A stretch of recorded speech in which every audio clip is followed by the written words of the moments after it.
ఈ ఈ శబ్ద కాలుష్యము శబ్ద అధిక శబ్దాలు పెరిగిపోయిన ఈ రోజుల్లో ఈ చెవిలో హోరు అనేటువంటి చాలా కామన్ ప్రాబ్లము. మనకి ఇండియాలో అంత సీరియస్గా తీసుకోకపోయినప్పటికీ కూడా ప్రపంచ జనాభా లెక్కల ప్రకారం అమెరికాలో 155 మిలియన్ల మందికి ఈ చెవిలో హోరు ఉందని ఒక రకమైన ఒక స్టడీలో మనకి తెలుస్తోంది. అంటే ఎంత సీరియస్నెస్ ఉంది ఈ ప్రాబ్లంలో ఉన్న విషయం మనకి అర్థమవుతుంది. మనకి ఇండియాలో చూసినా కూడా ఈ బాగా దీని ఇంపార్టెంట్ కారణాలు ఏంటంటే ముందుగా చెవిలో ఉన్న ఇన్ఫెక్షన్లు కానీ, చెవిలో ఈవెన్ బయట చెవిలో ఉన్నటువంటి గుబిలి కానీ, లేదా మధ్య చెవిలో ఉన్నటువంటి ఇన్ఫెక్షన్ రావడం వల్ల కానీ, లేదా లోపల నరాలు దెబ్బతినడం వల్ల కానీ ఈ చెవిలో హోరు రావడానికి అవకాశం ఉంది. చెవిలో హోరు ఒకే చెవిలో రావడం అనేది, ఒకే చెవిలో వచ్చిన చెవి వినికిడి శక్తి తగ్గడం కానీ, లేదా కళ్ళు తిరగడం కానీ ఉన్నట్లయితే ఇది లోపల వేరే ఒక కొంచెం కష్టమైనటువంటి ప్రాబ్లంకి సూచికలు ఇవి. మెయిన్గా అదేంటంటే ఒక రకమైన బ్రెయిన్ ట్యూమరు ఈ విధంగా రావడానికి అవకాశం ఉంది. అందుకని మెయిన్గా చెవిలో హోరుని మనం నెగ్లెక్ట్ చేయకూడదు.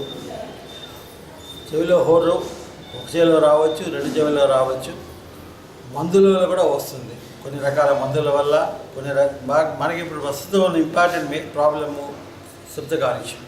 మన ఈ మెకానికల్ వరల్డ్లో మనకి బయట కార్లు ఎక్కువైపోయినాయి, విమానాలు ఎక్కువైపోయినాయి, వీటన్నిటిలోనూ కూడా మనకి శబ్ద కాలుష్యం బాగా పెరిగిపోయింది.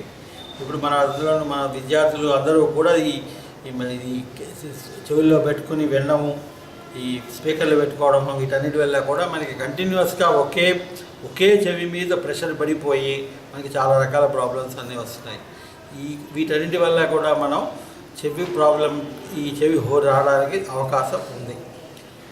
ఏం చేయగలం మనం దీనికి? ముందు కొన్ని రకాల పరీక్షలు చేసుకుని, ఈ పరీక్షల్లో మేజర్ ప్రాబ్లమ్స్ అంటే కష్టమైనటువంటి ప్రాబ్లమ్స్, బ్రెయిన్ ట్యూమర్స్ లాంటివి, చెవిలో నీరు చేరడం కానీ అట్లాంటి ప్రాబ్లమ్స్ లేకుండా ఉన్నాయని చూసుకుని అవి కనుక ఉన్నట్లయితే వాటికి ట్రీట్మెంట్ ఇవ్వాల్సిన అవసరం ఉంటుంది.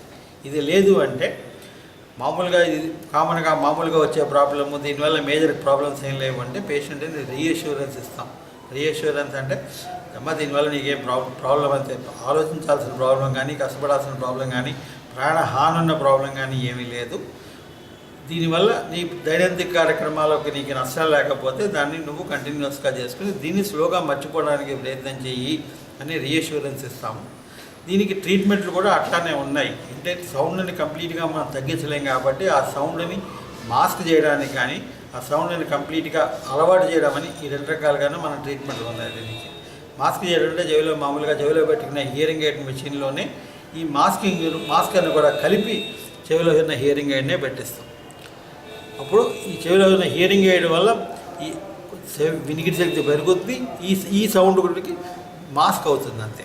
3వ రకమైన ట్రీట్మెంట్లో ఈ సౌండ్ని మిమ్మల్ని రీట్రైనింగ్ చేస్తాం. అంటే మీ అక్లిమటైజ్ అయిపోయేలాగా, అలవాటు పడేలాగా చేస్తాం. ఇదే సౌండ్కి చెవిని అలవాటు పడేలా చేస్తాము.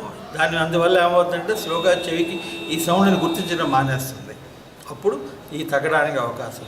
బేసిక్గా ఇన్ని రకాల వైద్యాలు ఉన్నాయి, కానీ మనం ముఖ్యంగా అందరూ తెలుసుకోవాల్సిన విషయం ఏంటంటే చెవిలో హోరుని నెగ్లెక్ట్ చేయకూడదు. దీనివల్ల మేజర్ ప్రాబ్లమ్స్ ఉండడం వల్ల ముందు ఆ ప్రాబ్లమ్స్ లేకుండా ఉన్నాయని ముందు టెస్ట్ చేయించుకోవాలి. తర్వాత దీనికి కొన్ని రకాల మందులు వాడుకోవచ్చు. ఈ రీట్రైనింగ్ థెరపీ, ఈ హియరింగ్ ఎయిడ్ వాడటం ఇట్లాంటి వాటి వల్ల చాలా వరకు తగ్గించుకోవచ్చు. ముఖ్యంగా చెవిలో హోరుని మనం నెగ్లెక్ట్ చేయకూడదు. అది మనం ఇవ్వగలిగిన మెసేజ్. Thank you.